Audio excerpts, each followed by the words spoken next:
Welcome to the Community Collective Impact Model for Change initiative. We are glad you're here. A lot of you have been working so hard in your communities, and we're excited for this opportunity to share the work that you've been doing, but also to get feedback from your learning community members.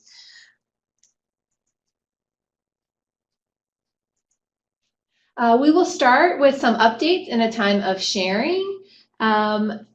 For our project directors, if you'd like to unmute your line or type in the chat box, any updates you have, what is exciting going on in your communities, either with regard to your project or if you have a newsworthy item that you would like to get out to the rest of the group. Thank you, Holly. This is Tracy. Good morning, Tracy. This is Elaine from Lorraine County. We had our Faith Leaders Summit over the weekend, and there were over 50 representatives from the faith system. They were so excited to be engaged with our process here. So they want more. So we're meeting with them next week to follow forward. Oh, thank you, Elaine. I remember you mentioned that at the face-to-face learning community. What was the biggest surprise from that event for you? Just, you know, they just really understood their role with addiction overall and opioids, and they got a lot of good information and sharing, and they actually, you know, they understood they've got a role to learn a little bit more, but also on the other side, how to share and learn together. Some of them received naloxone kits, so helping with, you know, overdose prevention.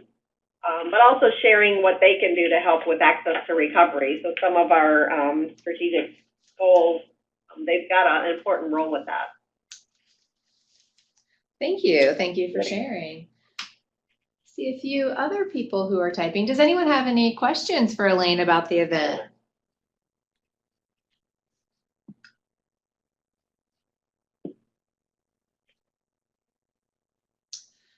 Miriam says, we had around 300 community members attend our annual PART conference last Friday with great feedback. We are also doing 7 church presentations this coming Sunday. We also gave away 30 naloxone kits at the conference. I had the privilege to be at the PART conference and experience Ashtabula County and their commitment to substance abuse, prevention, treatment, and recovery, and in particular opioid use. So thank you for inviting me part of your process. Susan says Lawrence County is offering youth-led adult allies training on Friday. The coalition meeting yesterday, they are going to change their name to indicate growth into another county. That's exciting. Do you want to share with us your growth, or is it still top secret at this point? Can we get a woohoo?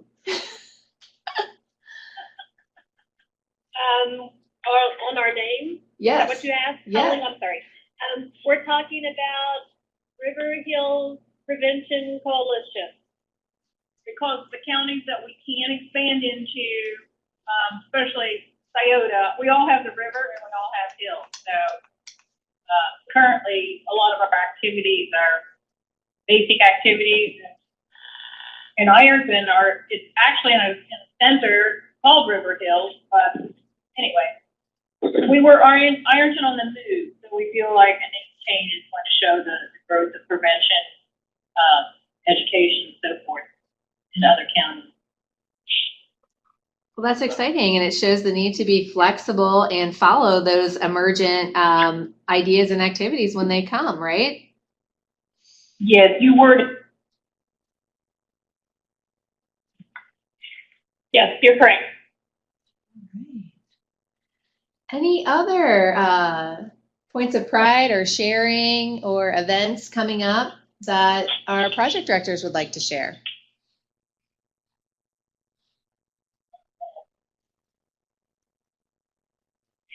Well, again, Lawrence County is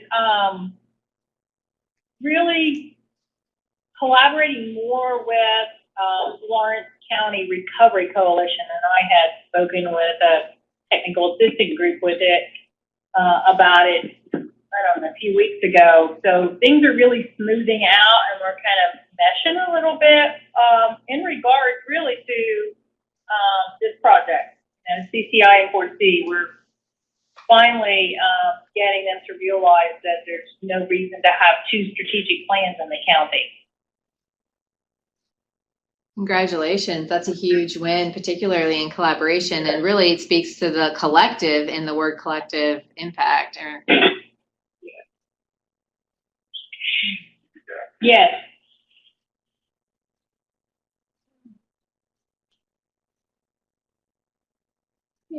Last call for any sharing of successes, lessons learned, events.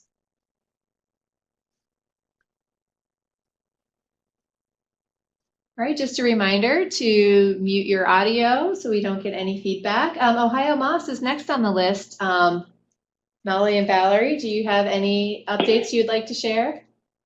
Hi, everyone. Molly may not be joining us today, so it's just Valerie at the moment.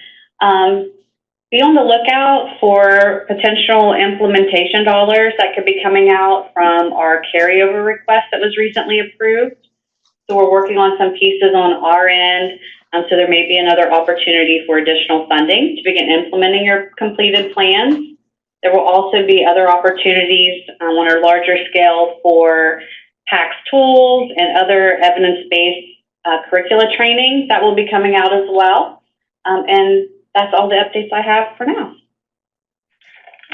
Thank you. What questions do the project directors have for Valerie and Ohio Moss? How will those all be announced? Everything will go out through e-news or e-update. Okay. So be looking for Eric's emails and make sure everybody's signed up for those through the Ohio Moss website. Valerie, I see we have some typing, so we'll just hold while we get those requests in from the chat box. Sure. And I'll be sure, like, when it does come out too, that I will forward it on to the leadership team for this group so we can send it out that way as well.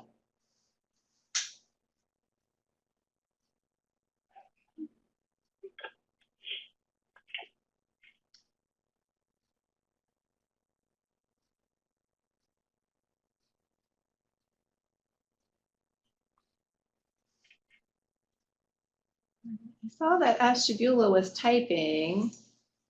Will there be coordination of efforts now that schools can fund PACS as well? I might need some more information, Miriam. I think the PACS money that we're going to put out is specifically for PACS tools training. So those trainings and those pieces that community members can implement, either, you could train parents or Jobs and Family Services, those type of organizations or community folks on how to implement these tools in their setting at home or through, work. Because we've worked with ODE the past year to coordinate the PACS partner and teacher trainings. And there's still some of that going on, just not at the same level there was last year. I see some more typing going on, quite a bit of typing, Valerie. So we're going to wait and allow those individuals time to get their thoughts in the chat box. Sure.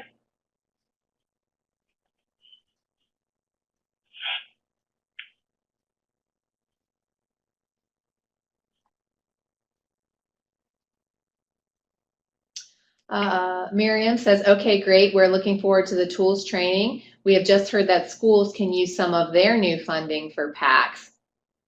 Yes, absolutely. So that, that'll be really good. And that's the AG's office money, I believe you're referring to, the school safety dollars.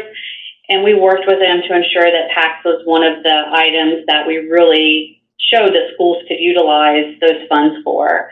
And yes, Elaine, that's building off of the kernels that started in Union County. So they've been working with PACS, Herman has, and have expanded that, and there's a lot more resources available now. So that'll be great for you because I know you've already started a lot of that work too. So yeah, be on the lookout for that. And Elaine says, yay. That is exciting work. I share in the excitement. I see others are typing, Valerie, so if you'll just stay on the line, that would be fantastic. Not a problem.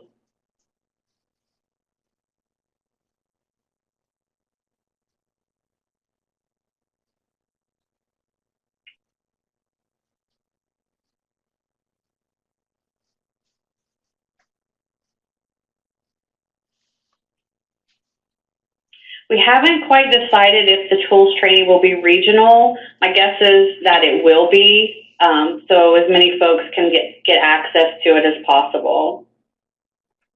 And I believe SRO dollars may be used for PACs if you're getting an allocation. Prevention doesn't have a piece of the SOR right now. We're not included in that proposal, but I would think that that would be allowable. I would follow back around with Ellen on that, Joanne.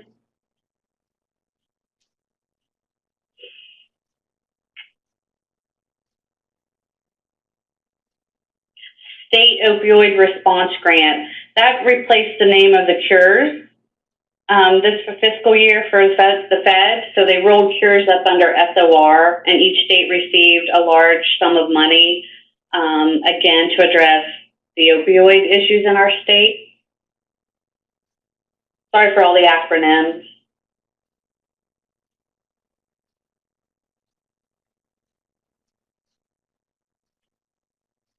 See some additional typing, Valerie. We really appreciate you being on, joining our virtual learning community today. It's always valuable. Yes, our life is an acronym, Beth.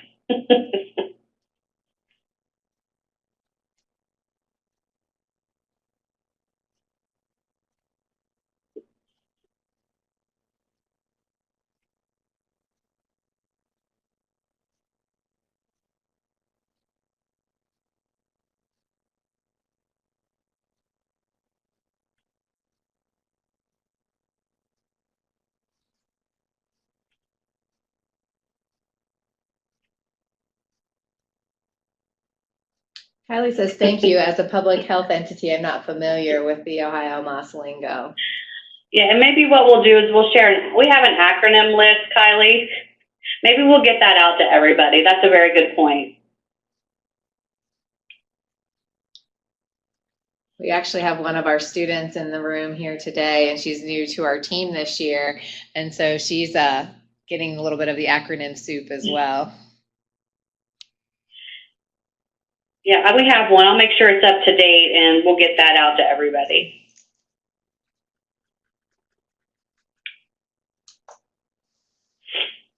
Last call for questions for Valerie from Ohio Moss. Please feel free to type in the chat or to unmute your phone.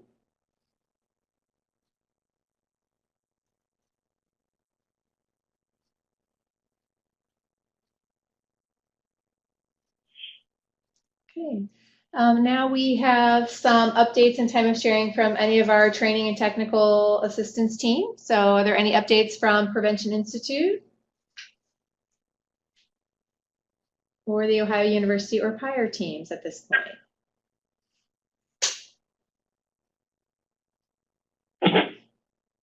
Not from the PI team. We're looking forward to today's webinar and continuing to talk through the community prevention plan.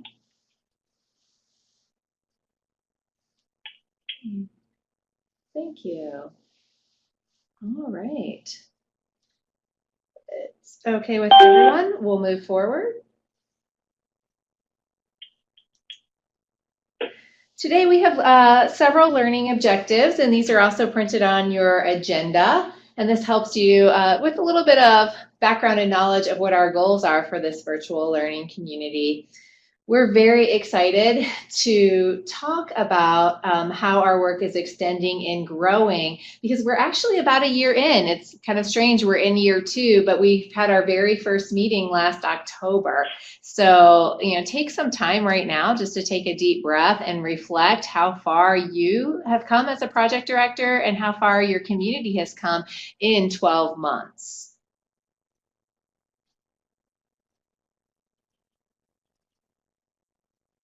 Today's virtual learning community is really a celebration of how far we've come, and it's also a great look forward as to what's coming up next as we get towards strategy selection and implementation. And I think that's especially good news with what Valerie shared in terms of having implementation funding. So as you're working with your community teams on completing those plans, knowing that there is funding available to implement some of those ideas is probably a really good way to get through on the home stretch.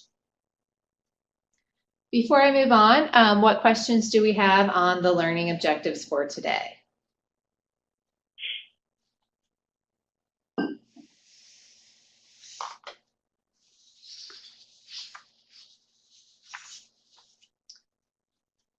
I don't see any questions coming up or don't hear any. So I'm Holly Raffel from Ohio University, if you can't recognize my voice, and I'm just going to go through a couple of things that you've heard before, just as review and also in terms of circling back to familiar material. The cornerstone of the work that we have been doing together as a group is coming up with strategic ways to address wicked problems. The wicked problem that we've all been presented with in terms of this funding opportunity is opioid use disorder deaths and increasing access to opioid use disorder treatment. And the idea of wicked problems, as we learned, came from this Rittel and Weber, I don't say old, I say it's a vintage article. And what's interesting is back in 1973, if you read the whole article, they talk about behavioral and mental health, although they don't use that language, as being one of the country's most wicked problems.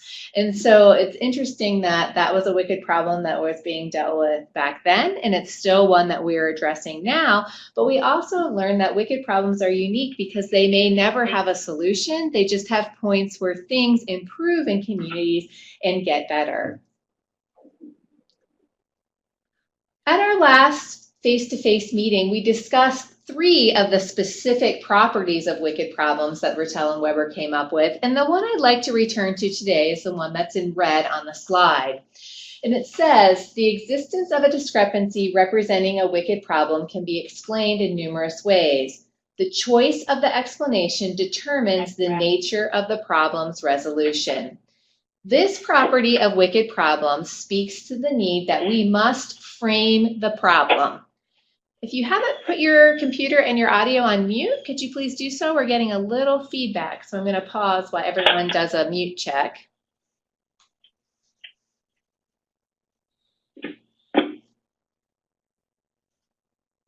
Thank you.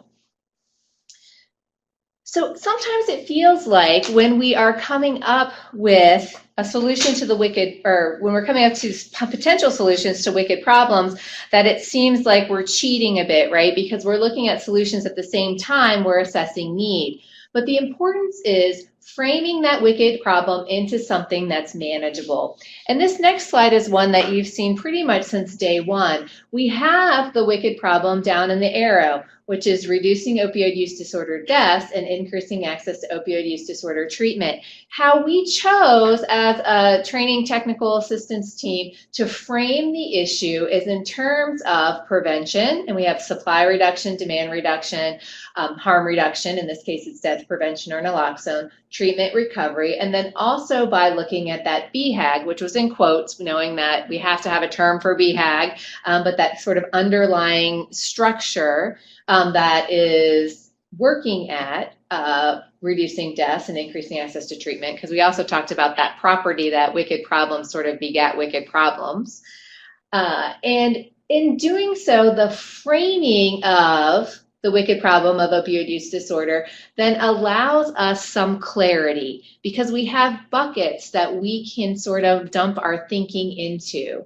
How is our community addressing the supply of either prescription opiates, heroin, or fentanyl?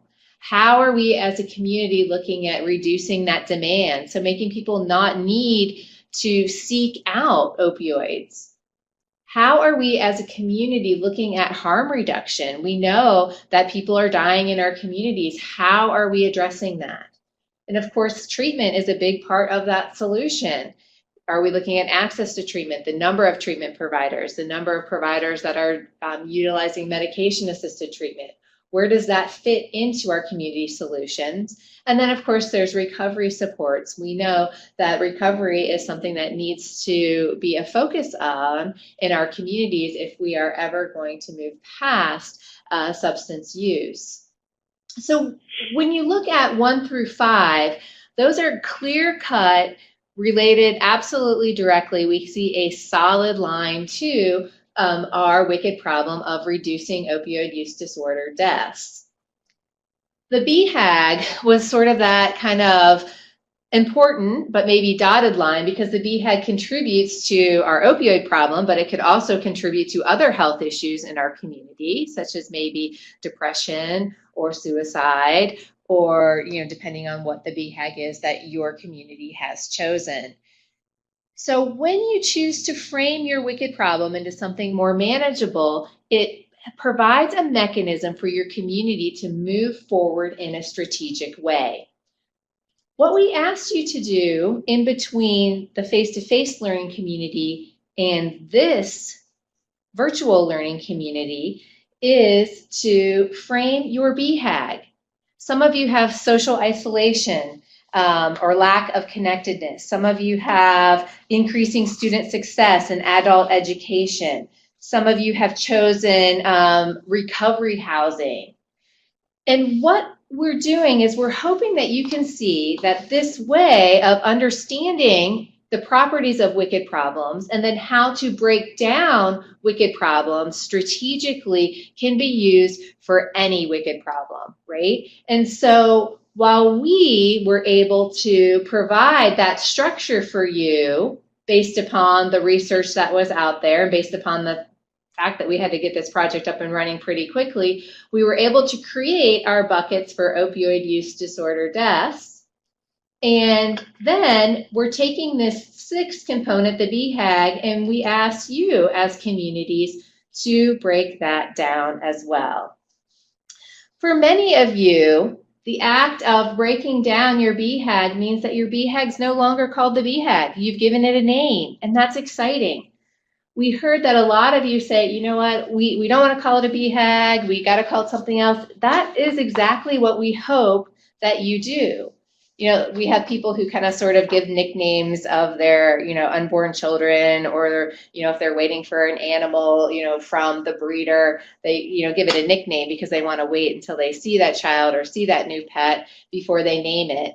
Well, the BHAG is sort of this pet name, and many of you are to that point where you don't need the term BHAG anymore. What you need is to just call your plan whatever it is, and that's exciting because we saw that transition today.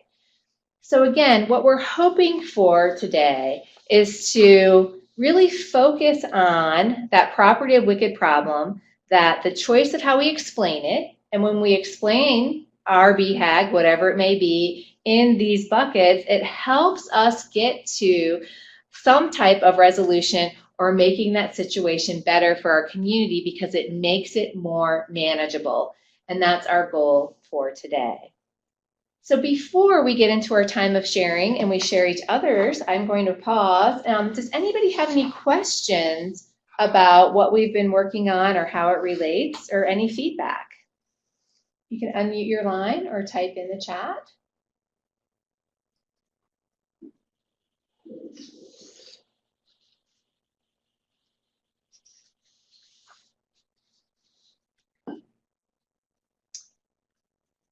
Okay. Doesn't look like we have any chat coming in. So I'm going to go ahead and turn our section on sharing progress over to April Schweinhart and Dana Fields Johnson. So thank you both for being here. And you should have control because you're a presenter, so you'll be able to advance your slides yourself if you don't, let us know. But remember to unmute your lines. Thanks, Holly. So we're just going to go over some of what was submitted for the webinar today, and having these questions in mind, just have a free flow discussion of what we submitted and go over the process, like Holly was discussing, and how each of you framed what you submitted, the changes in your theory of in your theories and in your BHAG slides, how you added partners and who added the most value, what questions you have for the group and what the group has, questions for each of you, how you broke down your BHAG, the elements that you added, and how you're going to move forward, what your next steps are as we move into strategy selection, how you'll do that.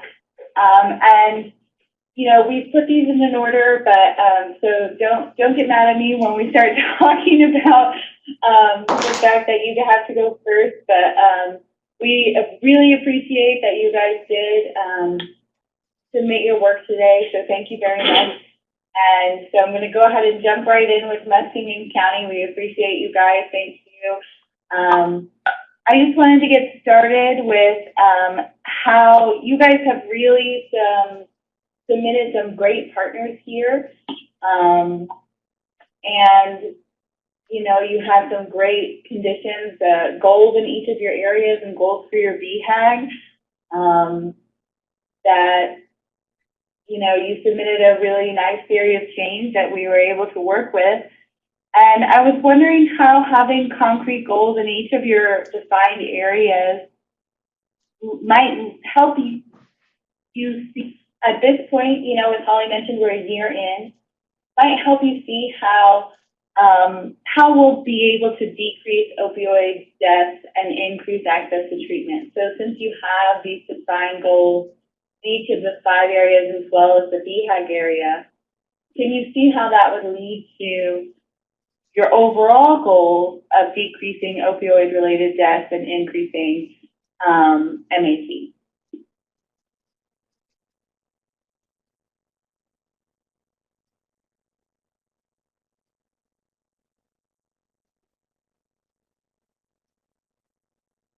I see we have Kylie online. So Kylie, you could unmute yourself or choose to type in. It might be just easier to unmute yourself. Okay, can you hear me now? We sure can. Thank you. Okay, sorry. I thought I had my mute off. So I was talking and nobody could hear me.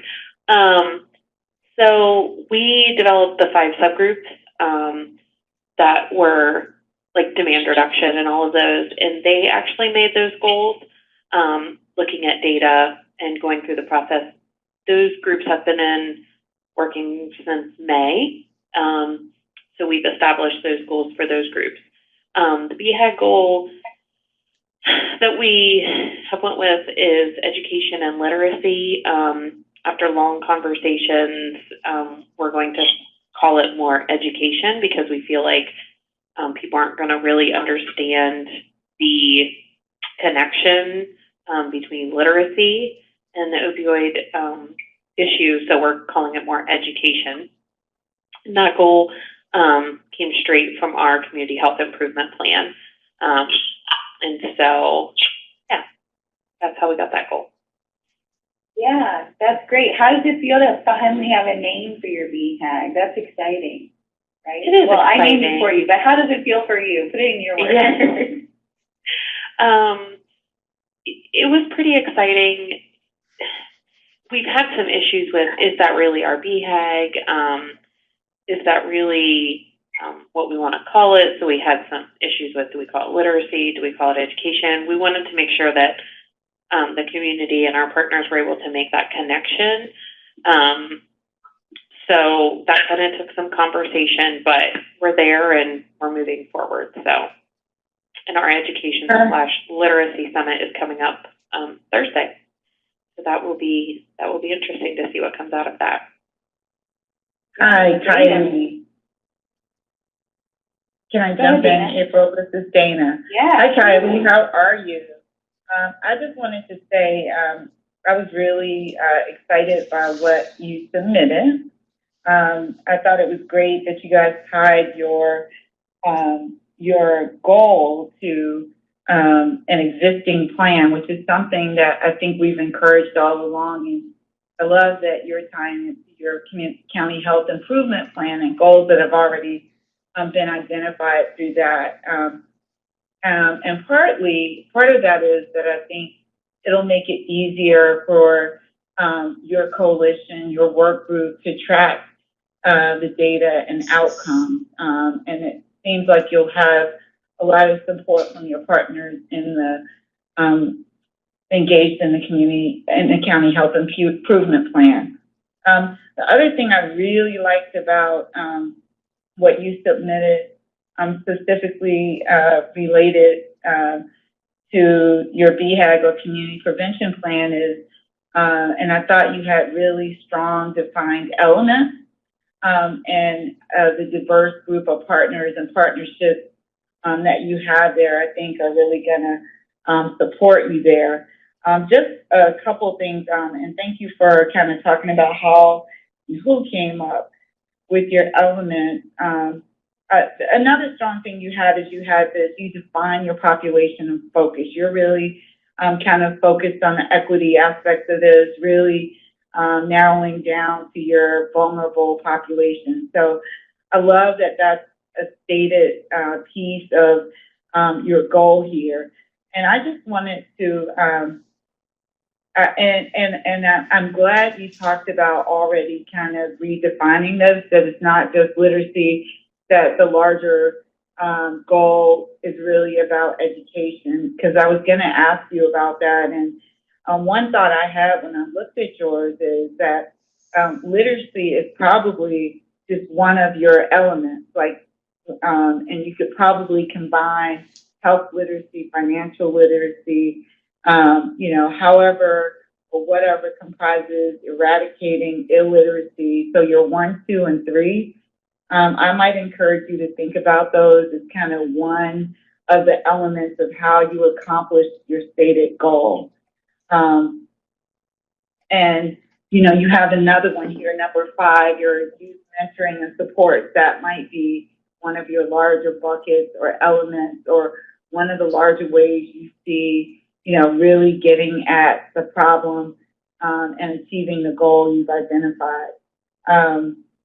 And in looking at that, as you continue to kind of build out this, Think Thrive, I would send you back to, and I can tell you, thought about that here, but go back to some of the stuff we shared with you around Thrive, your Thrive factors. We'd love to kind of help you think about this more at the community level, thinking about how the community environment and norms are going to support you in achieving this goal. So great job, great start to this, and I look forward to seeing this as you move forward and build it out more. Thank you. Yeah, and building off of that, not only incorporating Thrive, I would wonder how the BHAG, so I feel like you've done a really good job, Kylie, at making each of your areas here about education a different component of education. So you have illiteracy, specifically health illiteracy, financial illiteracy, life skills, and then specifically youth. And so then I would just question how, would one of your next steps be to develop, a strategic plan in each of those areas, and how would you tackle that? So we already actually have that in place through our improvement plan. The addition to that is our local literacy council have come on board to partner with us, and they want to address these same things. They've adopted the same goals, so we're all kind of working towards the same thing. Education was a real weak spot in our improvement plan. We have 4 priorities, and that was one of our weakest ones, so they actually sought us out to work on that together. So we already have an evaluation plan, action steps, and 3-year goals for that.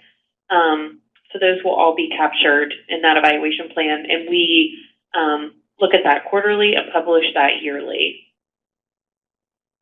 And we also do a progress report. Yeah.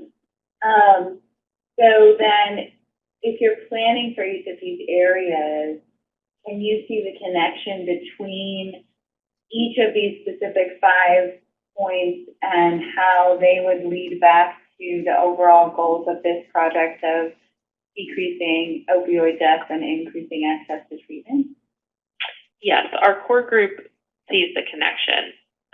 What we're kind of struggling with right now is how we can have our partners in our community make that connection. So there's a lot of conversation around that, because we don't want to turn certain partners off by calling it education and or calling it literacy. So we're really looking at how we're going to frame that as, even though it's in our improvement plan, yes, but now we're calling this our BHAG to opioid issues. So there's a lot of conversation surrounding that right now.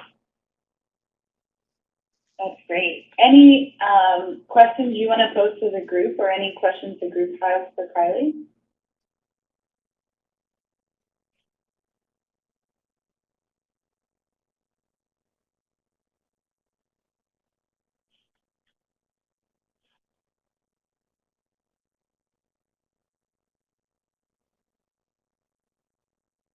And clearly, you know, we put our name up here on your behalf, but, you know, however you want to name it, and education seems like a great general term, and if you're making the connections, that's awesome. So thank you so much for going first and, you know, leading us gently into the deep end here as we dive into it today.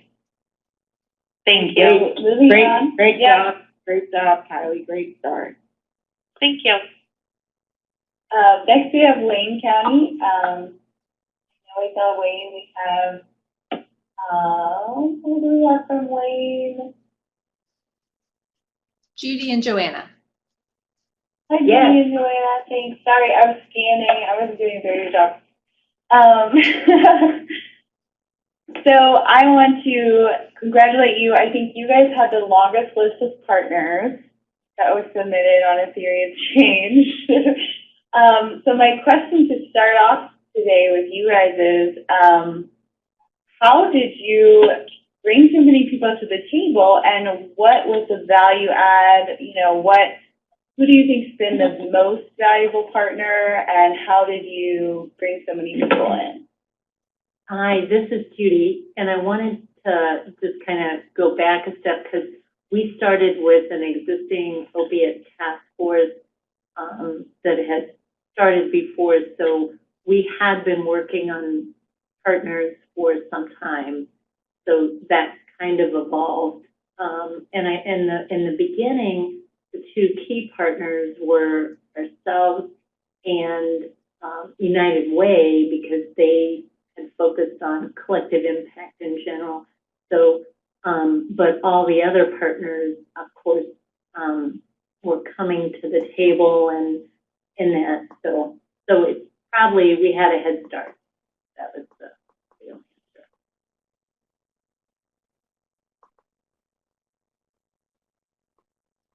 What was the other part? Phil, that's great. Go ahead, sorry.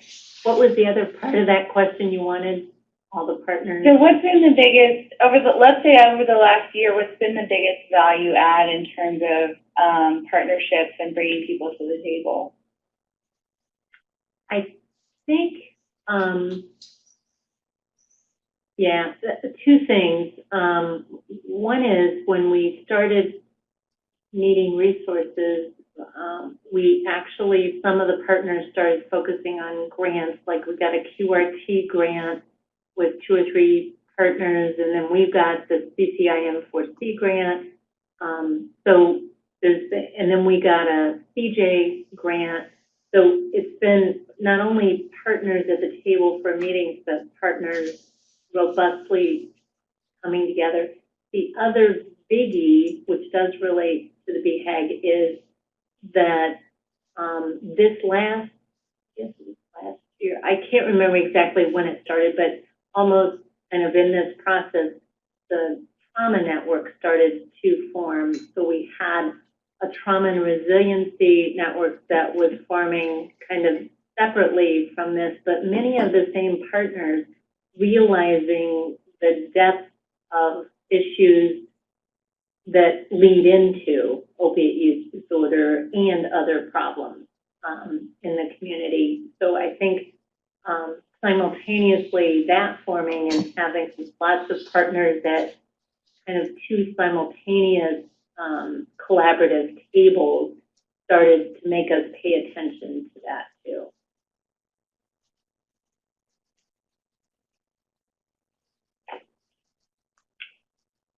Thank you. That's great. Kind of a serendipitous, but then also probably hard work, making sure everyone comes to the table and works together. I would agree with. And what we're doing is we're saying this is realizing too that one of the problems is we go through ups and downs. Like everybody wanted to come together in the beginning, and then people struggled because they couldn't figure out what to focus on. And we had the AG's office come in and talk with us. Well, then we figured out focusing on the death, OUD death, and then it was like, oh, what else? And it's MAT. So we go through really good up, but also then it feels like we go through momentum lags. So it's almost like we get all excited about whichever, whether it's all of those issues and grants and opportunities and everything. And then we go through this lag of, where are we now? And it's almost like you're having to find your way continuously.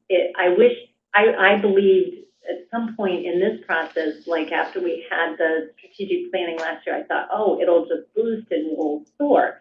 And then all of a sudden we started lagging on, and it'll be different lags, but we go through this like energy first, and then it's almost like the energy starts to lag, and then you got to figure out what else do we do, and how do we increase the focus, and how do you get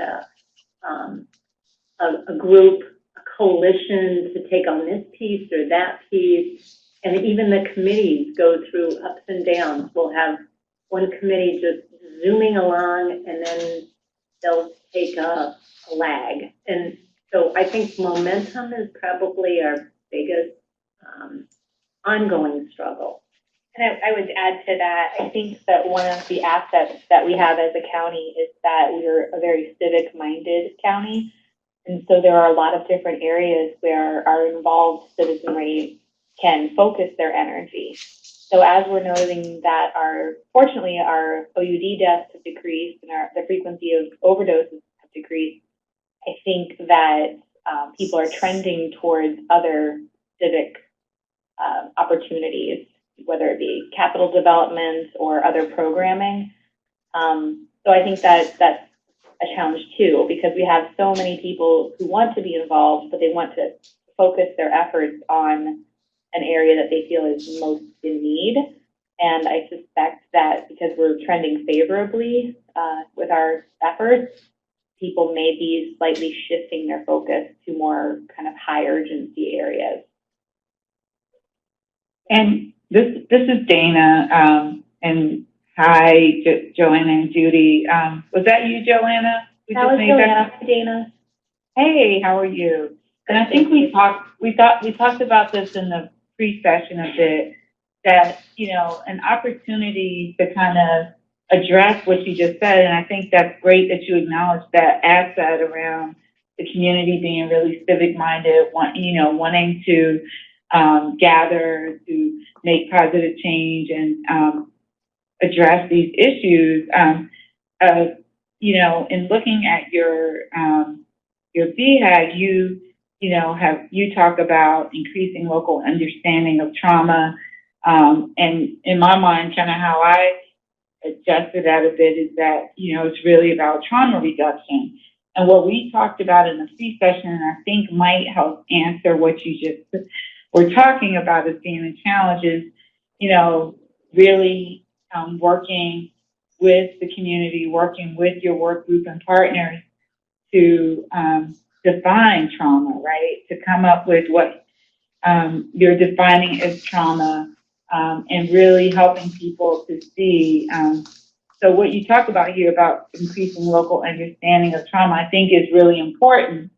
I think it might be more of a strategy, but I think it's critically important. And I think a part of that is really defining, the trauma and what has caused it. And I think when you do that, you will help people connect it to not just substance use addiction, but some of those other things that they may be redirecting their efforts toward. Mm-hmm. So I might offer that as one of the ways you might address that. A really good point, and excuse me, one of the other things that we're looking at is, pardon me, frog in my throat, the awareness, developing and promoting the awareness that just because we're going in the right direction right now, we've had waves before. We had the meth trend a few years ago, then it came as opiates. So just because we're heading in the right direction with opiates doesn't mean that we shouldn't be continually monitoring to see what form will this take next time and preventing the next time. So I think that with incorporating trauma into our OUD death reduction strategies, we're able to kind of invigorate our involved partners and help them to see that it's got a wide potential if we're expanding our trauma awareness and trauma intervention, that it won't necessarily only be opioid use disorder that we're preventing, but we're preventing a host of problems or challenges, maladaptive behaviors, disadvantages. So I think that you're right. That's exactly it. We're casting a wide net, and that we'll be able to keep partners interested. Yeah, and I'd love to schedule a call with you guys to kind of talk through this more and just some of the, and I think we move forward. Thanks, April. The, 6 kind of elements you came up with for kind of addressing trauma or to address trauma reduction feel more like the strategies, activities you're going to engage in. And so it's more specific, I think, and I think we want to back up a bit to kind of make those buckets a little more broader. And I have some thoughts. I think you have a lot of it here, and I have some thoughts on how you might group some of this so that you have those large buckets that then inform, and help you connect other things through your partners, this long, great list of partners you have, help you connect existing things going on in community.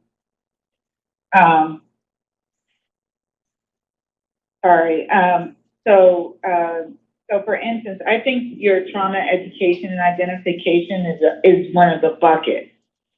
And that, you might consider some other ones that speak to things like building community resiliency against trauma, right?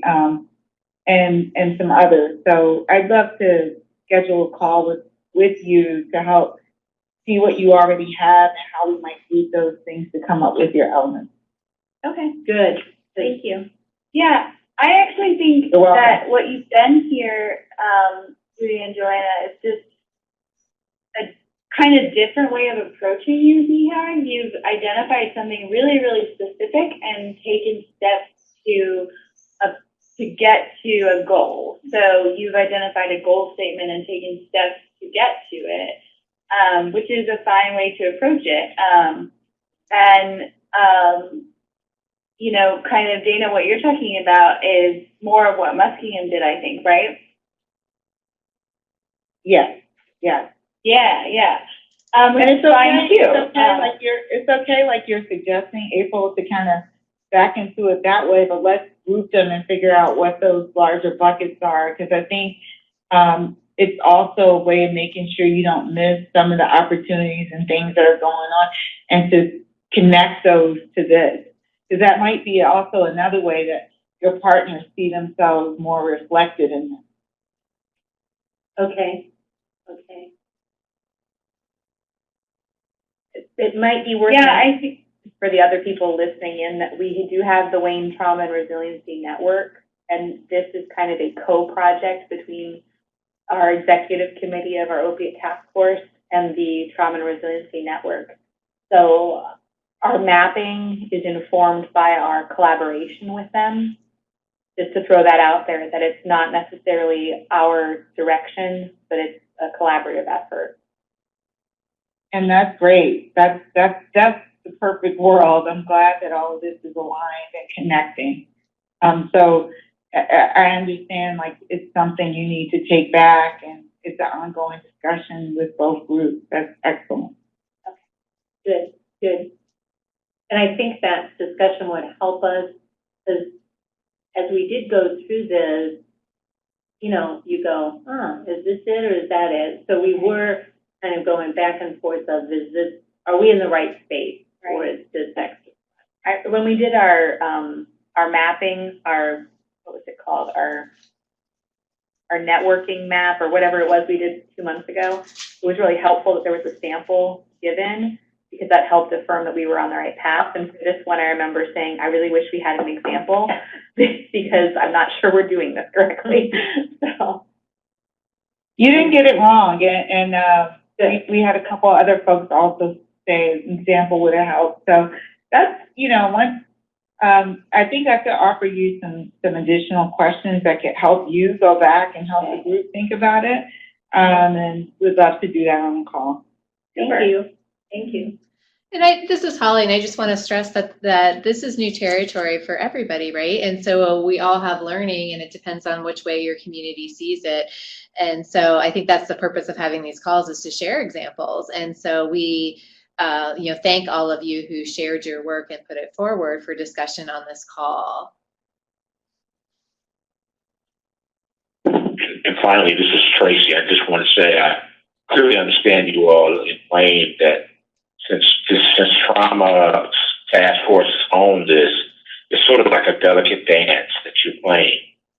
That as you go back and use some of Dana's definitely engagement and ideas, I clearly, and I think we all clearly understand, there's that delicate dance where folks who are part of that already trauma-informed group, you have to make sure that they are not feeling like sort of an overtaking or a sort of a moving out the way of this process, but more of an engaging. And I'm sure Dana will help you get to that point. Thank you for that. Great. So I hate to stop with a great discussion, but just to keep going so we can kind of keep on track in time. I hope you got what you needed from that, and we'll continue with a call with Dana in the future. But to move on to Fairfield County, they were unable to submit their goal statements since they were unable to meet as a committee, but I know we have Tony on from Fairfield. So they submitted their partners, and they also have their BHAG statement, which looks a little different, but it still has the key components that we're looking for. And I love what you guys did with this, because not only do we have the BHAG of addressing homelessness for people in recovery, but we also have kind of a bigger picture. It looks a little more, rather than being really specific the way that Wayne County's looked, I think that we have a much bigger picture, like more like Muskingum, where we're really talking about a really wicked problem, the way that Holly was talking about in the beginning. And then I wonder if anyone can point out, these three buckets that Tony and Fairfield in general have done a really good job of putting their different elements into, where they might have come from. It looks really familiar to me. I'm sure Dana's picking up on it too. The first thing I noted is what they've done here. So I'll see if they're partners. Yeah. So I'm here. Are there? Tony, you want to talk Hi, about Tony. it? Hi. Yeah, do you want to talk about it, Tony? Sure. So I think it was April that was talking, said we have not had any of our committee meetings since our homework assignment. So Patty and I sat down and just looked through all the information we've received, and we went to the BHAG meeting in September that was specific to the Big Hag, and we just tried to look at trauma in our community and where homelessness fits with that, and that just the idea of just providing housing for folks in recovery, it will not sustain. That we also need to look at making sure they can sustain that housing. For example, if we have recovery housing, that we need to make sure that people have equitable opportunity, that they have a living wage, that they have ongoing income, if it means having more education to be able to get that living wage or income, that those kind of things need to happen. We also need to pull our community together so that they are understanding of folks in recovery, and that that it will not hurt their neighborhoods, or to have folks in recovery living near them or with them, that we want community to understand that there's a larger picture for people. And we also want folks that are in recovery to feel like they can be safe and live in a stigma-free neighborhood.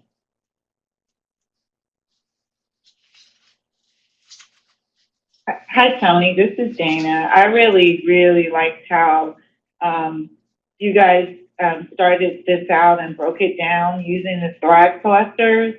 And I think it really highlights something that we've shared before, is how linked the Thrive factors can be when you're looking at addressing this through community level factors and determinants. One of the other things I really liked about, so you define it as addressing homelessness. You identify your population of folks as being people in recovery, but I like how you also just acknowledge that, it has to, be something that once they're out of recovery, they still have safe, stigma-free, trauma-informed housing that continues to support them. And, one thing I was thinking when I looked at y'all's, which I think is a really great start, is that, there's a goal even within just this one on place, right? Your goal could just be something broad around, ensuring safe, stigma-free, trauma-informed housing, right? It could just stay there, and then you have a bucket that's about the recovery housing. That might be one way you want to think about it. I'm not saying you have to. I just thought there is a larger goal right there. And as you start, thinking about your strategy inventory and strategies and thinking through things a little more, I was thinking you want to think about strategies, and I think this gets to what you were speaking to earlier. You want to think about strategies that are broad around stable, supportive housing for the entire community, right? That are about primary prevention. And, that might not be something that's more short term in terms of your strategies. Those might be longer term strategies that require you to build other partnerships or require additional resources and funding. But I think you may want to go ahead and start stating those things. I love how you connected all of the clusters together and show how connected they all are. And so fleshing those other two clusters, because increasing equitable opportunity could have been your, entire, goal. But I think when you start defining the elements a little further, maybe you want to, pull out a couple things that connect to that bucket about equitable opportunity and really define that element a little more. So just make it more specific in nature on how we would increase equitable opportunity. Yeah. Okay. Exactly.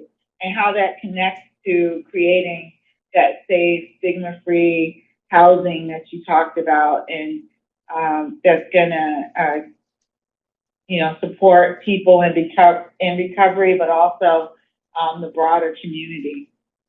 Okay.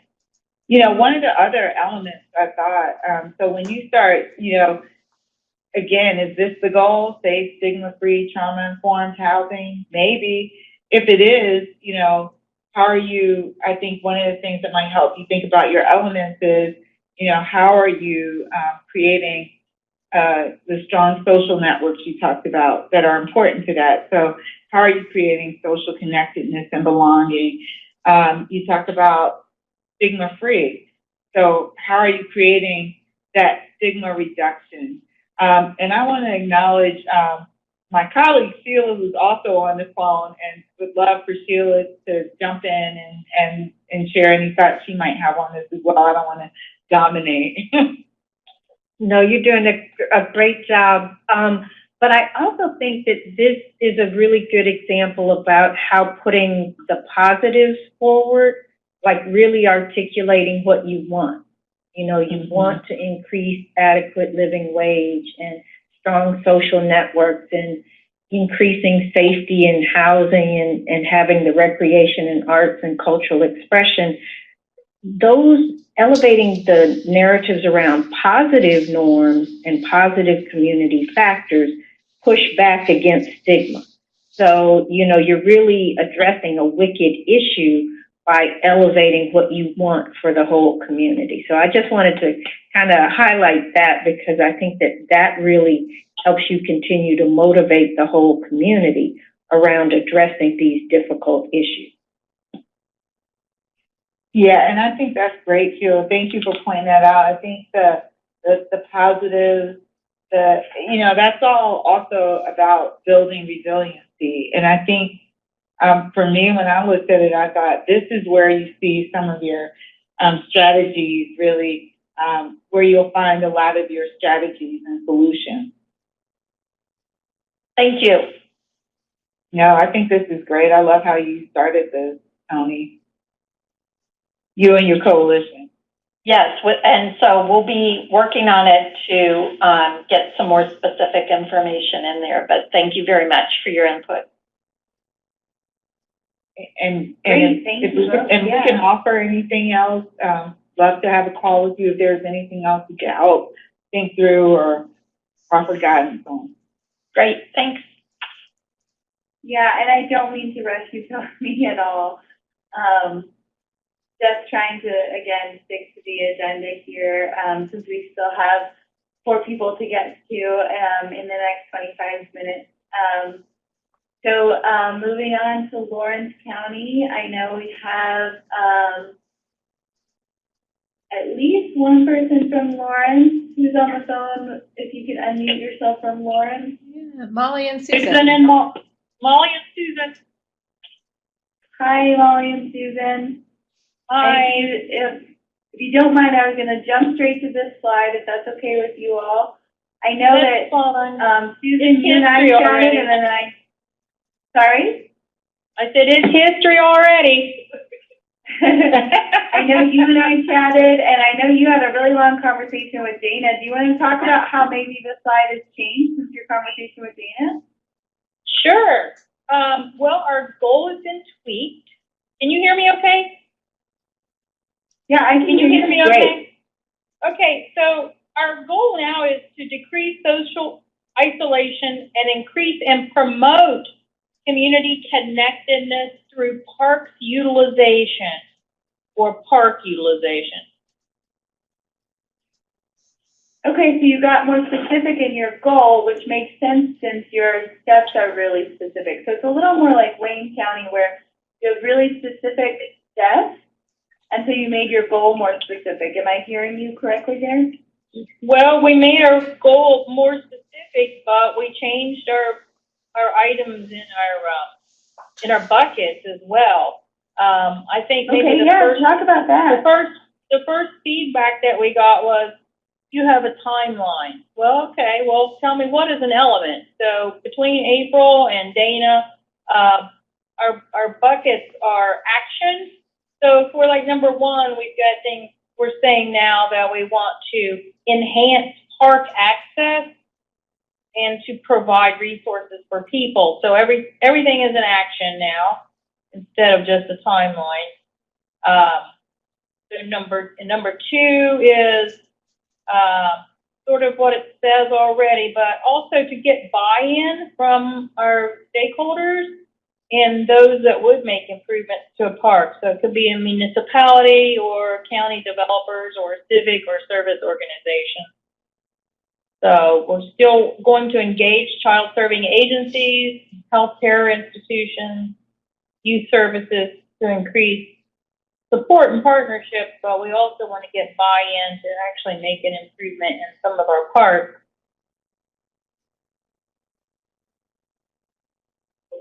Hello? You're speechless, No, we're here, right? we're just listening to you. Yeah, keep going. Action, engagement, buy-in. Yeah. Yeah, they're great words, aren't they? Mm-hmm. And then number three is basically, engage the business community for job creation and other partners, including individuals and faith-based organizations, including our prevention coalition, that would lead also to physical improvements of the park. And this will revitalize parks and could lead to securing, we would want to secure funding for park improvements. And then that sort of ties into number two. And maybe 3.5 is a little muddy, but in 4, we've added to expand this initiative into year 2 to other venues and making park improvements throughout the town and the county. So what I'm hearing is action, engagement and buy-in, job creation and physical improvement, and then expansion. Yeah. Great. And then 5, I'd already said promote the park or publicize the event, but it's not just about the event. We're thinking broader and how we would utilize it. Right, Dana? And You're doing good, Susan. am I? I'm regurgitating it, right? Promote the parks for community healing, not physical healing, but just healing and restoration of the human resources in our community. And that would hopefully reduce some stigma and begin also conversations regarding recovery support. And we want to foster safe and nurturing environments. So something to bring that in will give people maybe an opportunity for arts and cultural expression that would certainly lead to social connectedness. And number 6, strengthen coordination with all agencies, where we would like to create a mobile one-stop. And that's where, when we get this implementation funding, that we could see this little trailer that we're going to pull around, that Parks Alive, that unfolds and the community comes to us, the people come out of their houses, and we're going to be creating a non-threatening and safe environment. Great. Does that feel like you can create plans for each of those things? Oh, yeah, absolutely. I think. Don't you, Molly? Do you feel like think you're that. in a better place? Do you feel like you're in a better place after talking to Dana? Yes. Yes. Exclamation point. Not yes, but yes. Great. Yeah, it's not stuff, but Susan and Molly were really great. They shared what they had worked on.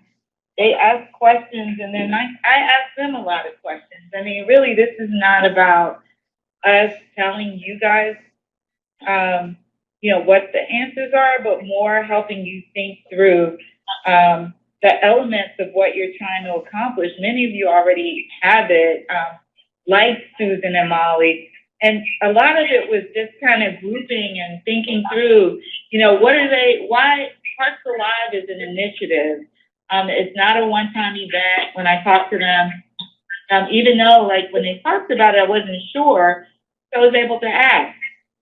So why Parks Alive? They gave me a lot of good reasons why that's their starting point. But Parks Alive, is really about, providing support for children and families. So that's one element, right? Family, youth engagement. A big piece of it is about fostering safe and nurturing environments. So that's, to me, a huge element of this, that we were able to group as, one bucket. And then one that they kind of just talked, the more we talked, just really kept surfacing, and we felt like was a big bucket was stigma reduction and how you can work on that through this. And again, like, Susan said, that's largely about promoting healing and restoration. So maybe that's the bucket. And then, stigma reduction activities or the ways the community is addressing that falls in that bucket as the solution. So, they were just really open. We talked long enough that they kind of came up with the elements as they're describing them. And I would say, like, Wayne, backed into a lot of this, but had a lot of this already together. And the Parks Alive is really there and increasing parks utilization, and using the park as a strong asset, right? Thinking about the park as a physical asset that they have, that can not only bring residents out and connect residents, but also, offer this opportunity, as Susan said, to this one-stop shop and greater coordination across organizational partners. There's a lot of opportunity there, but they also started identifying other venues, other places that long-term could also offer that. So that's why we started kind of thinking of these elements differently, that Parks Alive is the starting point, the initiative, and the parks utilization piece is, an asset, or the physical parks environment is an asset, but there are also other assets they would like to kind of flesh out in this. So I don't want to take up too much time, but Susan and Molly were really great, and we talked for about an hour and really got us to the elements that they're now talking about and wanting to go back and flesh things out around. That's awesome. I'm glad to hear you guys made that much progress. I also just wanted to add, because I know you're ready to move on to Huron County, that we have about probably 7 more entities involved as, partners on our serious change list that were on there. So, it's just pretty long. Anyway, thanks again, Dana, and everybody. No worries. That is one of the great things we love about everything we've submitted. You have a long, lengthy list of partnerships, and that's really important as you think about, existing things to leverage, opportunities, the win-win, and all the ways that you can use collaboration multiplier to think about joint strategies moving forward. So I know we have Beth on from Huron County. Beth, are you there? Yes, I am. Can you hear me? Yeah, I can hear you. Hi. Hi. Thank you for submitting all your work, all your hard work.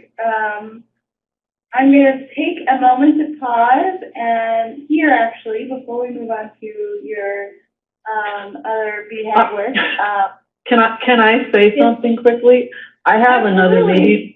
I have another meeting at 12:30, so I'm going to have to leave this meeting. It's my meeting, actually, so I have people coming in right now. So as soon as I can, you can get going on this, I'd appreciate it. Yeah, so my question was, on what you submitted, you didn't have recovery support goals, but I noticed that you have your Peer Recovery Community Center listed as a partner.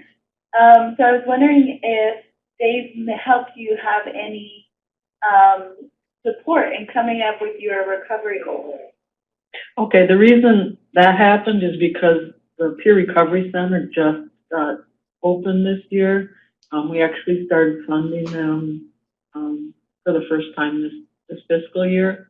And so they are, as any new organization, they are struggling. They are starting to build up. They had some personnel changes, so that's why we had a no recovery support goal back when we did the initial goal.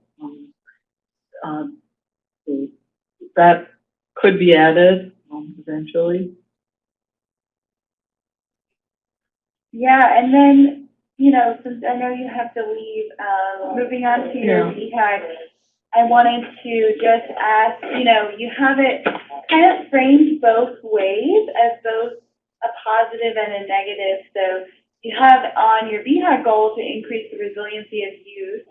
And then on your VHAG slide, you have a reduction in youth risky behaviors, which is more of a negative. So on your theory of change, you have it listed framed as a positive, and then on your VHAG slide, you have it framed as a negative.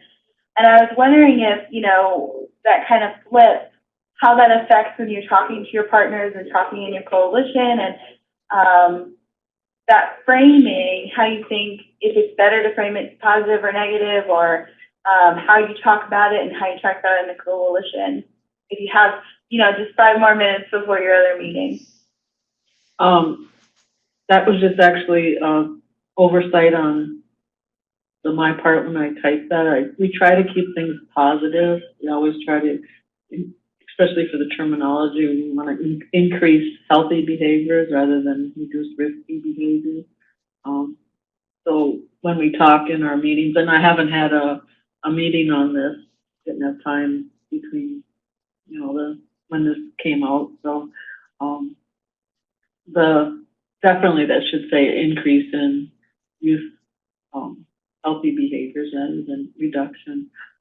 We are finding out today whether we get this suicide prevention grant that we just applied for in collaboration with two of our partners, and so that's if we get that, that's going to really help our plan move forward, of course.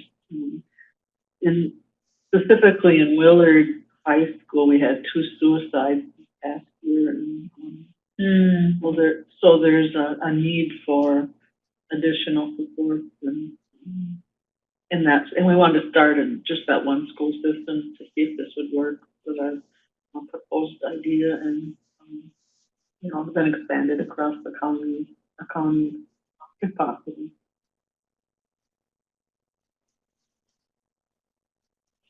Yeah, thank you, Beth. This is Dana, and thanks for pointing that out. Because the question I had, and I hadn't seen your first slide when I looked at your VHAG slide, and that was going to be one of the questions I asked. You know, is this really about creating strong, resilient youth? And you know, what are the protective factors? I think, or what we call resilience factors that can be addressed, and and I think, you know, the reduction in youth risky behaviors, you know, that's one of the outcomes you might be looking at, or, you know, you might be looking at, you know, data that speaks to that. But really it's more about what you identified on your other side, which is increasing the resiliency of youth. And, you know, I'd love to talk to you further when you have more time, because I think that we can kind of group, you know, come up with some other elements. It sounds like schools engagement is a big piece of this for you, and there may be some other things around building, you know, family parent resilience. That might be one of your elements. I hear clearly youth support, particularly I see something here around peer support. Like that might all be one bucket. And then we look at some other buckets. So when you have time, like let's schedule a call. Okay, thank you. I'm sorry, the scheduling of this is, you know, it seems like the last meetings in September were the same way. I think I had 4 meetings on the day of the meeting in Dublin, so I need to close myself. Thanks for hanging in there with us, but you got a good start, I think. think we can, talk a little further about it when you have a moment. Thank you. I appreciate the support. Good luck on the grant. Thank you. And then we have Elaine and Hamza from Lorraine County. Sorry, I hit the wrong button on the phone. I'm sorry. Is that Elaine? Yes. Hi. I know you guys have a meeting with Dana later today. Is that correct? Yes. On our BHAG, yes. So, yeah, I appreciate you submitting what you have, and I just wondered if you could take a quick 5 minutes to go over, just review with us your thinking and share out on what you have so far and what the progress you've made since you are planning to have that call with Dana later today.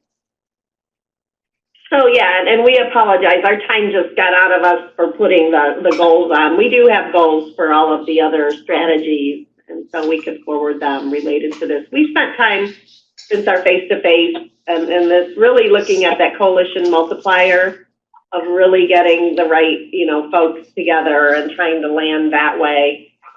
So I think we'll be closer to refining our pieces sooner rather than later. So the BHAG piece, I'll let Hamza talk about some of that.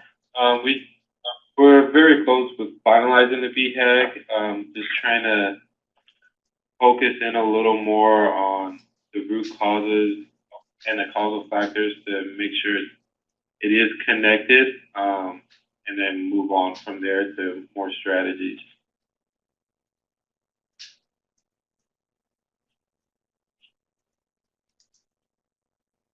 Do you have anything to share out about your goals or how they connect to the overall goals of the project?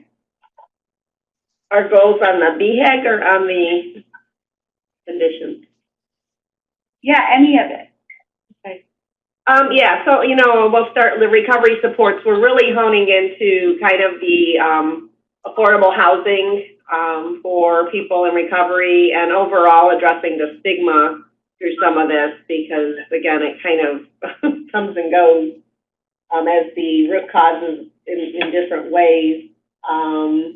The overdose prevention, really working with awareness and education because naloxone is available. It's just not being accessed. The supply reduction, working on, education, but also safe storage, safe disposal components, working with partners for that. One of the pieces, we got a significant donation of pouches, and we're close to getting a major mart store to maybe help us be a hub for dispensing some of that information. And then again, working with our faith partners on finding ways that they can help with their population. So I think we're at a point of refining all of this with a lot of the work that's happening and just putting it back under this structure and then re-meeting with our partners so they could see clarity on where they're at to help with this. I think we might have been too purposely focused. So like when we bring groups together, they don't see their place. Mm. So I think we need to take another look at how we're formatting this or presenting it and getting them included in supporting all of this. It seems like it's more structural in the way we were proceeding that is getting us closer though, I think.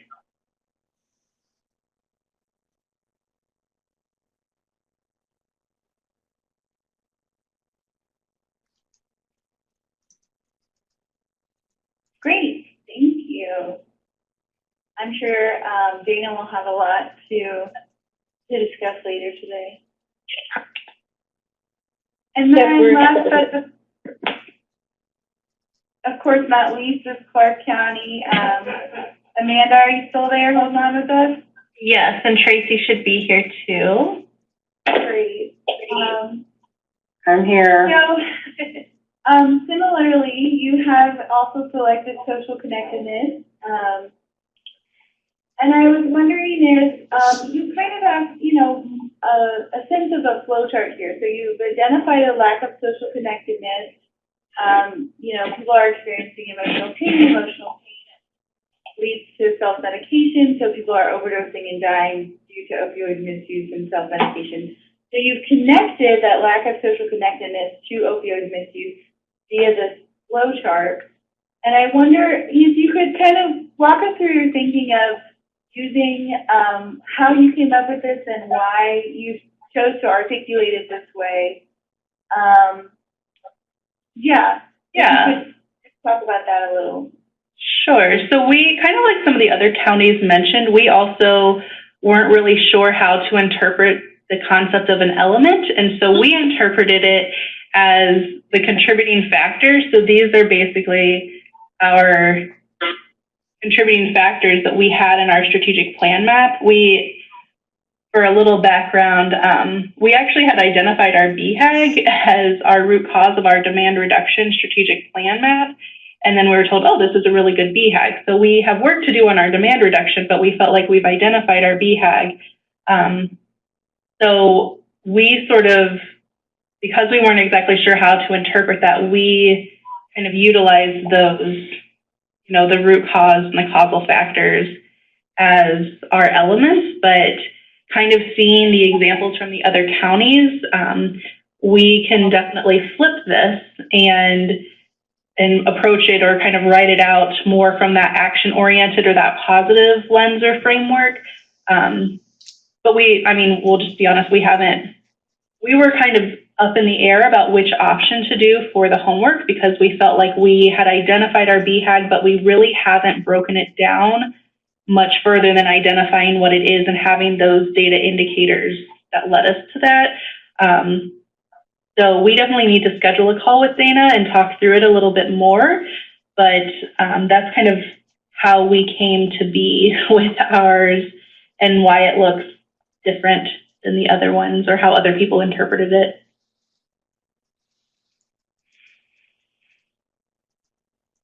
Have you seeing other people's elements and talking through it on today's webinar? Do you have any other ideas so far? Yeah, I mean, my initial thought was to sort of flip these and look at them from the opposite lens of how do you turn it into an action to address it versus just pointing out what the issue is. So that, you know, and if you make it more action oriented, then that's what leads you to your goal that's in the arrow below. But it makes sense now. We just weren't exactly sure what we were doing when we put this together, to be quite honest. And that's okay, Amanda and Tracy. I think what you have is a great starting point. You know, I think there's some questions that I can give you that I, you know, mapped out. Like, you know, you say lack of social connectedness. Well, why? You know, what's that coming from? People experiencing emotional pain. You know, from what? There's just some addition. I mean, what you have here, you know, and is very connected. It's how you know, and the symptoms of trauma that are playing out in your community, and really, you know, the symptoms that help you identify social connectedness as your goal. So now the question is, you know, what are the elements to addressing that, and how can you address it at the community level, you know, to have the greatest impact? I mean, that's, you know, the approach, and why we had to think about some of these things through the Thrive framework. And I think that in talking to your coalition, you can, or maybe you already have, and it's just not presented in that way yet. And on the call, we can talk a little further about that. You know, what's existing work that addresses this? You know, what are the partnerships that you have that you think can really, you can engage to, you know, work on joint strategies around this. you know, and some of those buckets, maybe some of the ones we've already talked about with other folks, you know, how do you build youth resiliency through youth support? How do, you know, it might be about building family resiliency and connectedness, you know, creating safe, nurturing spaces, you know, through arts and cultural expression. You know, it might be other different, it might pull in some of the other different factors, thrive factors, but I think you have a great start here, and it won't be hard to kind of, you know, really group and define those elements now. Yeah, and now that you have a name, it'll be easier to break apart the elements. You're going to say something, Amanda? Oh, I was just going to say, we do have a trauma steering committee that's separate from the coalition, but we're sort of at this pivotal moment of redefining the whole structure of the coalition and how that's going to be a key piece of this. So we're kind of at that key place, but you know, you kind of have to take it the one step at a time so that you don't completely overwhelm everybody all at once. So we're moving in the right direction.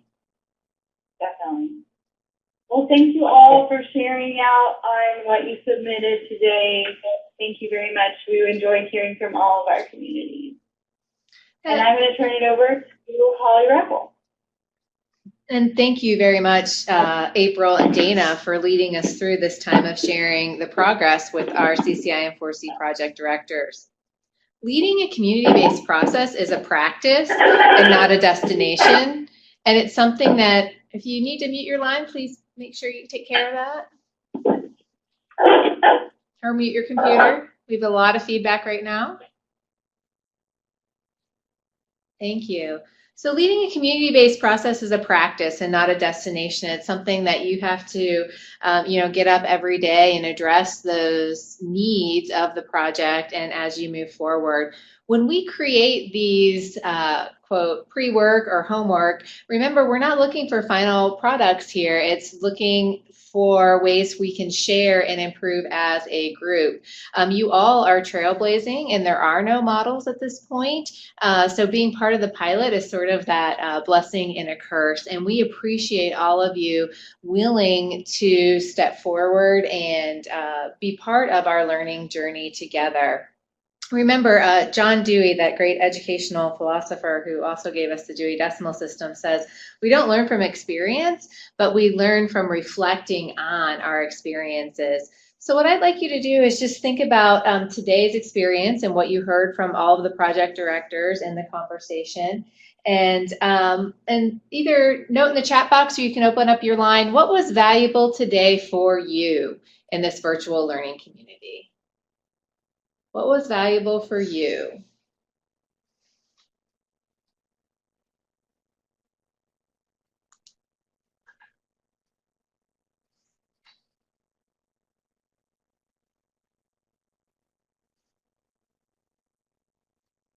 Just bringing clarity to where we are on this.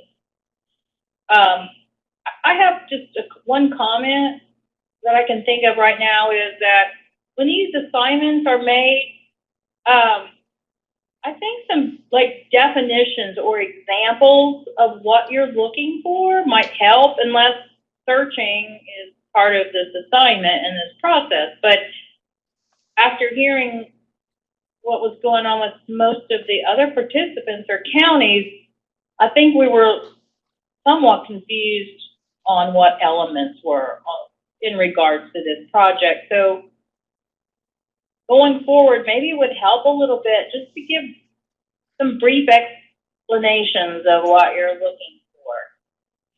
And again, we're not looking for anything in particular. Searching is part of the process. And when all the work we've done here in Ohio Communities has been from the community level up and not from the top down. And so what we do is we take information that you all provide and then we push it forward. So the next group will benefit from examples, but being the first group is part of that awesome space of being in the pilot. You know, we can suggest and put ideas that research tells us might work, and then we think about it and go. It's kind of back to that start anywhere, follow it everywhere, and we're doing that same process You know, if we had the way to solve wicked problems, then they would all be solved, and we don't. And we're grateful for all of you for helping us think through the process to guide communities through this process.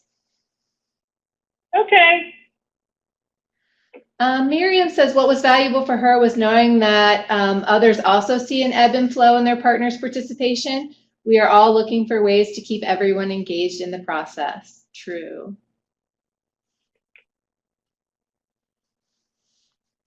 Others share what was valuable for you from this learning community meeting.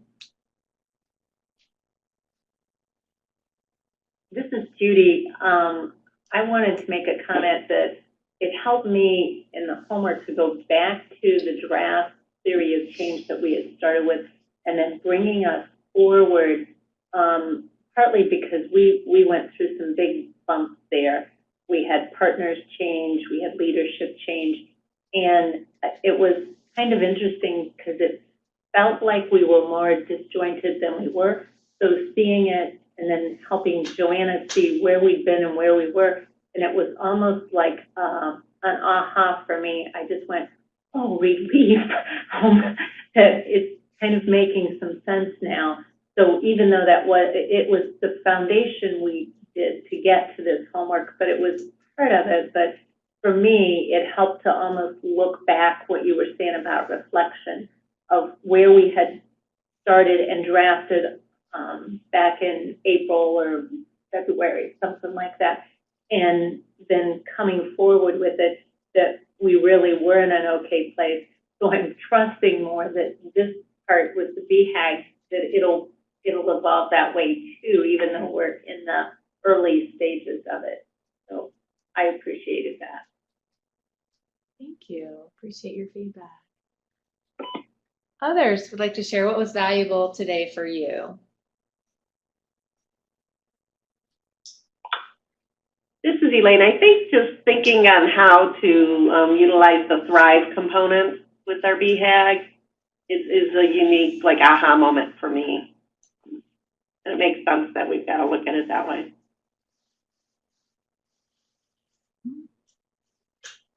Thank you.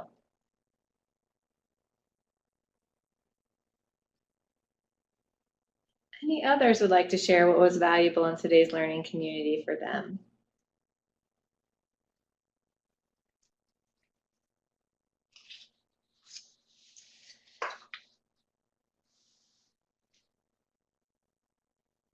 Well, I encourage you to spend some time reflecting over this learning experience like all.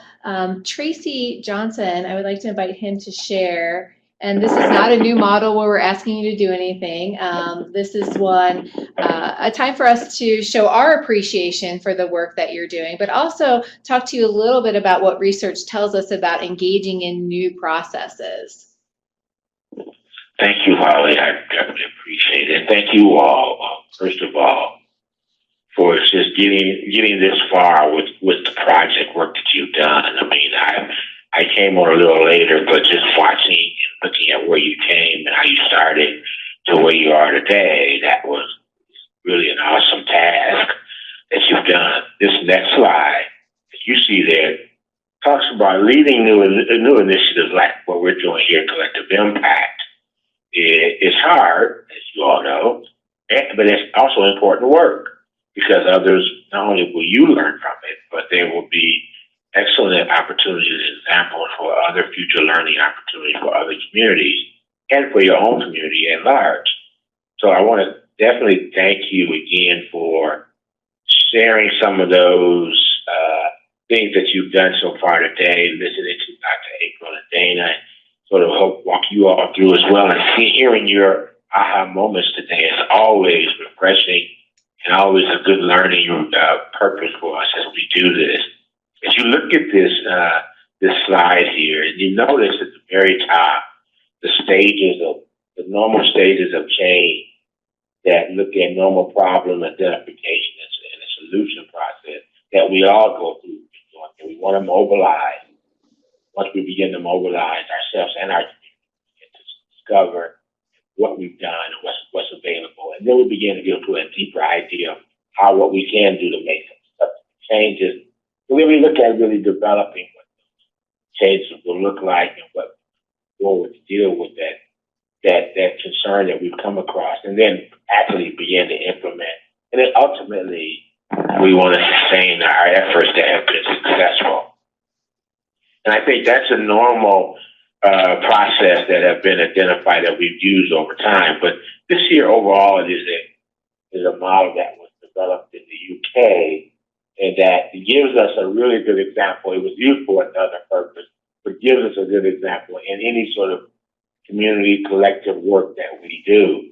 And when you look at the bottom half of that, these are some of the emotions that we as individuals, as well as our own coalition members, can and will go through. And I want you to take a look at some of those things that we did. When you're at the mobilization stage, like the discovering stage, there's that wonderful sense of, oh gosh, this is really good stuff. This is really good, interesting opportunity to do something.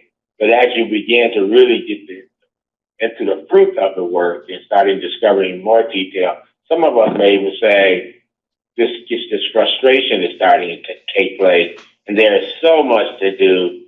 I don't even know where to start. This is too big to even get this done. Or sometimes I call it, we may get deer in headlights, where we begin to say, this is too big of a task. And as you see that top line, that's what I reference to as the perfect world of emotional states, that we move quickly and move into commitment. We feel so connected with. But we know as individuals and humans, even myself, when I work with coalitions around, or in my own community and around the country, you do get that sense of frustration. And as you get deeper into it, as many of you think of where you've been through this process, as you get deeper into it, you can have a sense of despair. I can't see a clear way with this process. I don't see what they're trying to ask me to do. And so that takes on a stage of its own where we all get there. But as we move forward, there becomes this sense of, as we begin to develop something that becomes more concrete for us to look at and begin to developing something, there's a sense of optimism and enthusiasm. Like, hey, this might be a possibility. I can, as the song says, I can see clearly now. The rain is gone, if you will. And so we begin to see a sense of optimism and enthusiasm. And then as we really get to that point where we're really ready to deliver with our coalition and ourselves and our members, we begin to look at that sense of hope and that there's an opportunity to make some substantive changes. And listening to you all talk about where you are and what you're doing today, you can hear some of all of these emotions. And then finally, if we're doing it and it's going well, we become committed to this process and really want to see some sustainable changes that take place. Can any of you on the phone or on this call recognize some of these within the process that you're in today?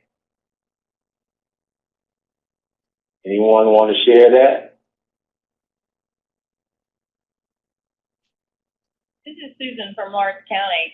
I'm finally enthused about it. All right. Okay. Okay, good. Now, why do you say that? Well, I think with this, what we did with the bucket,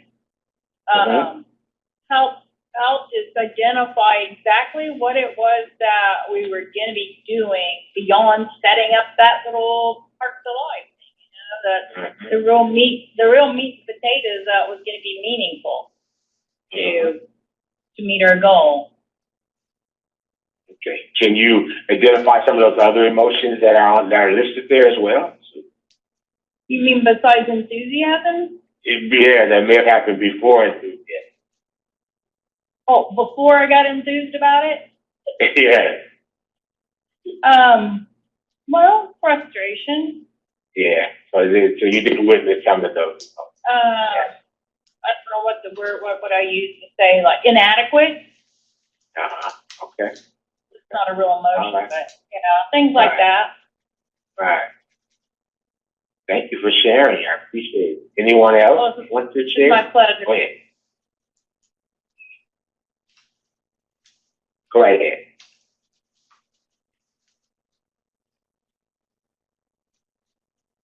Is there anyone else who would like to share their thoughts? because I want you all to know this is more realistic as in terms of how we experience things, and I'm sure all of us have been through this. But think about also that not only do you individually go through this, and we go through this in many other activities and events as well, but also think of the emotions that you as an individual may go through, as well as some of your members who are part of this collaborative, and how they may go through this. We wanted to give you this as a sense of knowing that this is hard work. We want you to know that everyone does not go through the perfect road and go straight from surprise to commitment. That there are some of those emotions that tend to come up, and that's normal and that's okay. It's how we move it forward. As we move it forward, it's how our emotions begin to change and really become toward the latter end, as Susan just said, about optimism and enthusiasm and hope and commitment. We're moving in those directions, and even though we all come through it at certain points and at certain stages, we don't all go through it at the same time. So this, what we wanted to do was just A, thank you all for showing and getting involved in this, and B, letting you know by showing you this slide is that we know that there are these types of emotions, things that we go through, and your collaborative members may go through as you go through this process. Is there any other thoughts or anyone want to share before I send it back to Holly?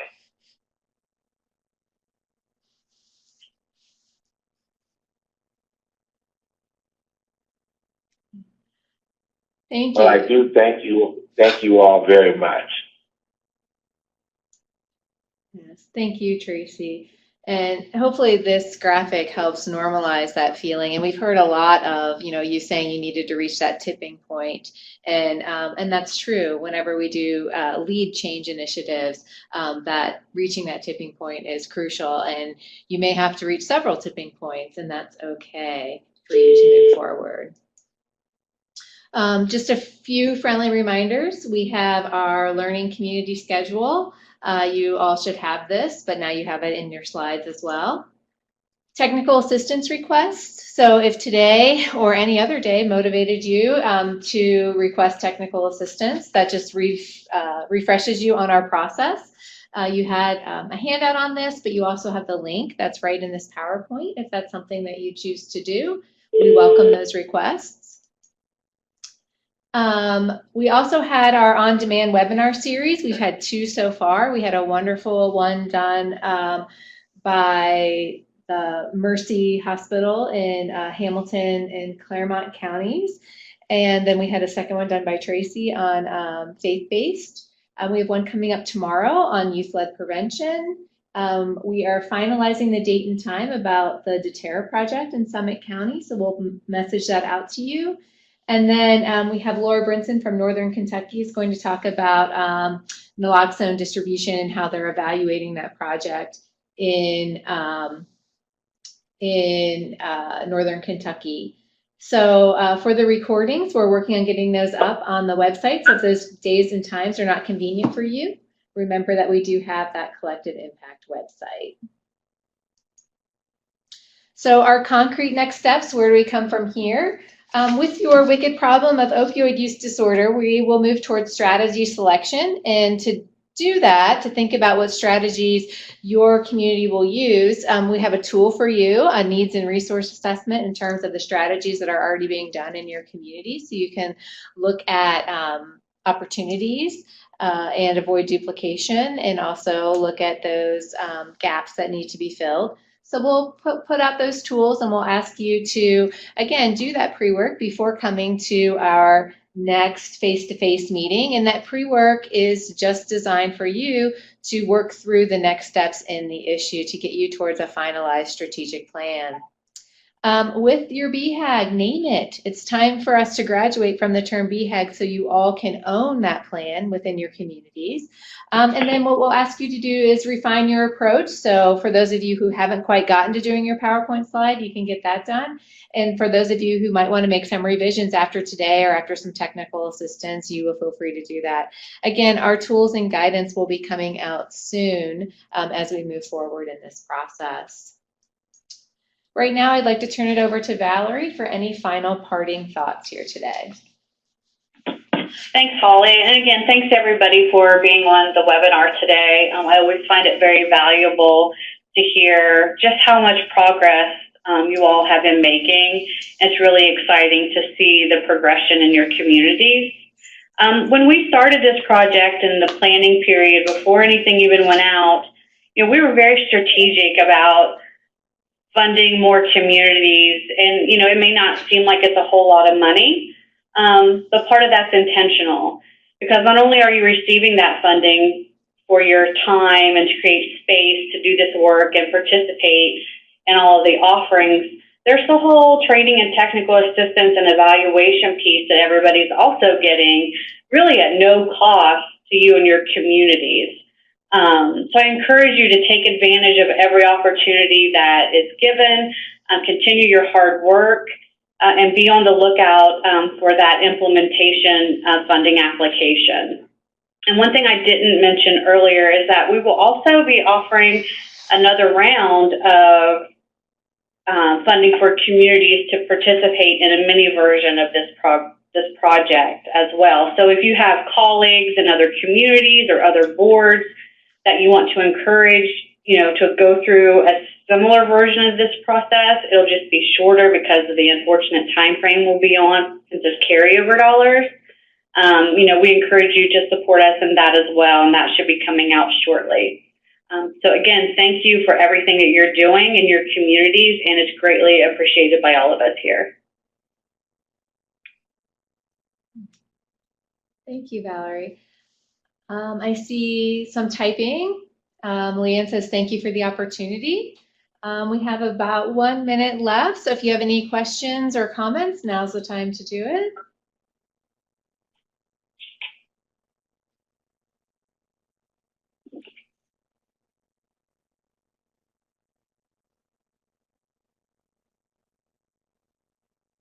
Susan says, thanks for the time.